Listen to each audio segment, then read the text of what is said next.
Here comes the news of the week. Union Home and Cooperation Minister Amit Shah announced that the central government will soon introduce a policy to expedite the liquidation of defunct primary agricultural credit societies (PACs) and facilitate the registration of new ones. This initiative aims to revitalize the cooperative sector, particularly in the dairy industry. The government plans to establish 200,000 new PACs by 2029, integrating them with 22 designated business activities to ensure financial stability. These activities include cooperative-owned manufacturing units for dairy products like ice cream, paneer, and cheese. The Indian government has announced the formation of 3 new multi-state cooperative societies aimed at bolstering the dairy sector's sustainability and efficiency. This initiative focuses on enhancing animal feed production, implementing effective dung management practices, and promoting the circular use of dead cattle residues. Amit Shah, who chaired the meeting on sustainability and circularity in the cooperative dairy sector, emphasized the goal of creating a sustainable dairy ecosystem that promotes a circular economy. The first cooperative will concentrate on animal feed production, disease control, and artificial insemination. The second will develop models for dung management, while the third will focus on the circular use of dead cattle residues. Shah also highlighted the importance of ensuring that carbon credit benefits directly reach farmers through scientific models and stressed the need for integrated cooperatives to increase farmers' income. Tamil Nadu's Minister for Milk and Dairy Development, Mano Thangaraj, has called upon more farmers to collaborate with the Tamil Nadu Cooperative Milk Producers Federation Limited, AVIN, to boost daily milk production from the current 35 lakh litres to 40 lakh litres. This initiative aims to enhance the state's milk supply and strengthen the cooperative sector.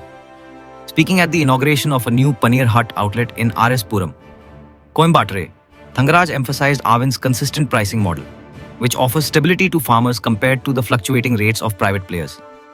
He highlighted AVIN's reliability, noting that the cooperative continued milk supply even during disasters when private companies withdrew. AVIN's push to increase milk procurement underscores the importance of cooperative models in stabilizing the dairy industry. Consistent pricing and reliable procurement can incentivize farmers to enhance production, ensuring a steady supply chain and meeting rising consumer demand. The Bihar State Milk Cooperative Federation Limited, Govt, has announced a price increase of S2, Rs3 per litre for Sudha milk, effective from May 22, 2025. This hike applies to all milk variants and is implemented across Bihar and Jharkhand. The decision comes in the wake of rising operational costs and follows similar price adjustments by other major dairy players like Amul. The revised prices are expected to impact household budgets, particularly for regular consumers of milk. The price adjustment by Govt reflects the broader trend of increasing dairy product costs in India, driven by factors such as inflation and higher input expenses.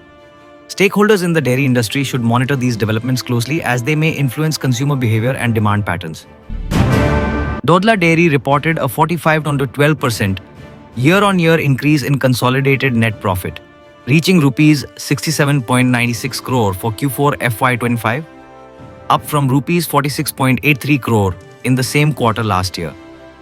For last financial year, the company achieved a profit after tax (PAT) of rupees 259.9 crore, surpassing the rupees 200 crore milestone on a top line of rupees 3,721 crore, marking a 19% growth.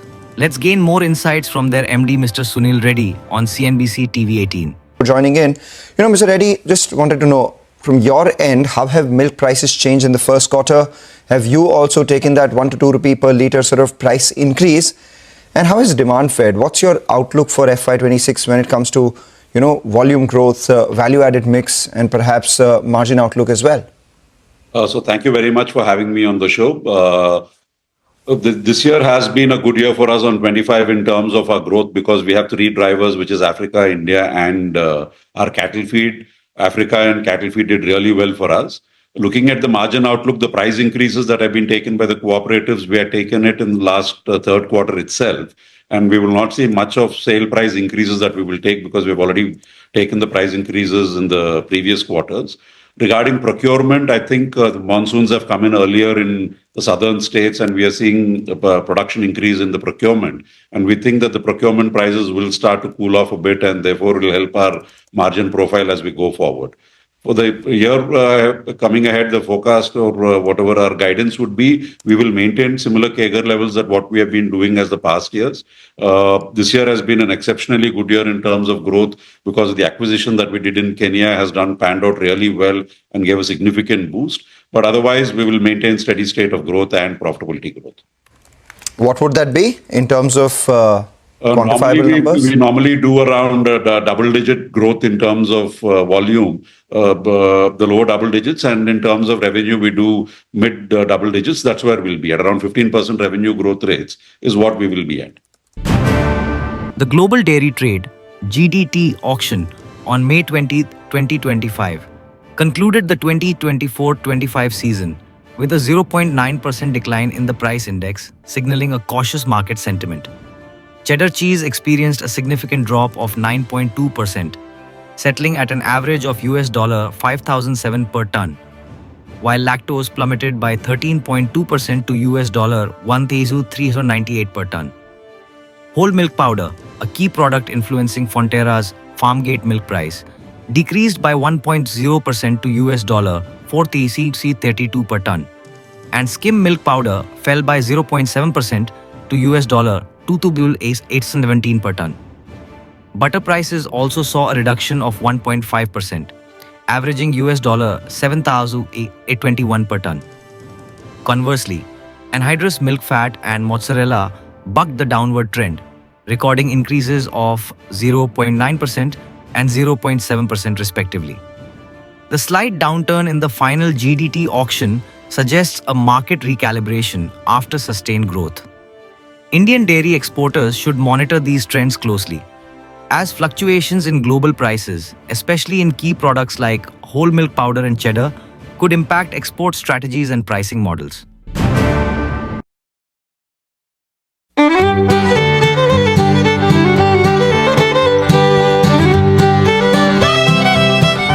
सिद्धि पुत्र और मेरी चाय किथे है? ले आई पापा जी।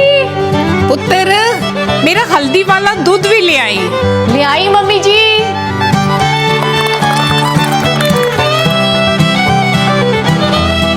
पापा जी ये ਤੁਹਾਡੀ चाय। ला पुत्र। मम्मी जी ਤੁਹਾਡਾ हल्दी वाला दूध। अच्छा बड़ी स्वाद बनी है। वखरा ही स्वाद है। अरे भाभी और कितना वक्त लगेगा? 2 मिनट लगेंगे। मेरा प्रोटीन शेक किथे है? बंटी वेट कर, उन्हें ले आई।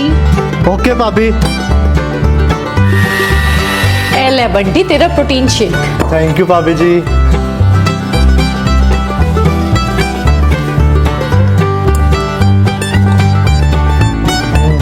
भाभी मेरे ओट्स रेडी कितने की नहीं? शालू रुक जा, उन्हें ले आई। ए ले शालू तेरे ओट्स।